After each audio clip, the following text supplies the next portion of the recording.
Het wie wordt een bijzondere dag voor het G-team van Broeks te Waarden. De spelers met een verstandelijke of lichamelijke beheiding kregen training van coaches en spelers van SC Cambuur. Ze kregen een prulke van hoe het is om profvoetballer te wezen. Op deze manier kiezen ze een waardige tegenstander spelen en ja, het is voor hun krijgt of spelen ze een WK. Ze ervaren ze dat altijd en dat is gewoon heel mooi. En ja, ik denk dat heel soort volwassen mensen daar wat van leren kennen. Coaches on Tour is een landelijk initiatief. Over heel Nederland gaan clubs uit de Ere en Eerste Divisie bij amateurclubsdel in de eigen regio.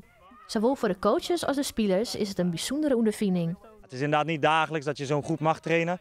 Nou, vandaag mag dat wel en dat maakt het wel speciaal. Nou, omdat we het heel belangrijk vinden dat iedereen plezier beleeft aan een sport, in dit geval voetbal. En als wij daar een steentje aan bij kunnen dragen, dan is dat, als ik dat zo om me heen hoor, heel bijzonder voor deze jongens. En daarom doen we dat graag. We zijn bezig met oorronden. Dus we moeten op goal oorwerken. En probeer je dan te scoren. En hoe gaat dat?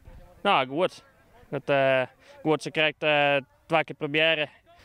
Eentje gang naast en eentje die hoorde de keeper zien. Hoe doen ze het? Ja, fantastisch.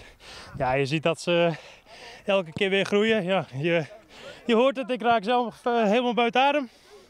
En ze maken het me echt moeilijk. Ja. Kun je ze nog wat leren?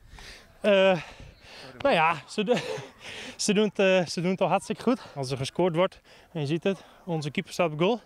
Maar als die gepasseerd wordt, dan is het gek huis.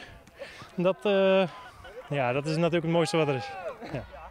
Ja, ik had wel naar mijn zin. Ik vind het wel leuk om dit tegen mij te maken. Het is toch wel wat dat je wat bekende spelers zien komen met LE, daar was wat van. Ja, het lijkt alsof er een aantal een Champions League finale spelen vandaag. Dus die beleving, dat is fantastisch om te zien en dat is wel heel mooi om te merken aan deze jongens.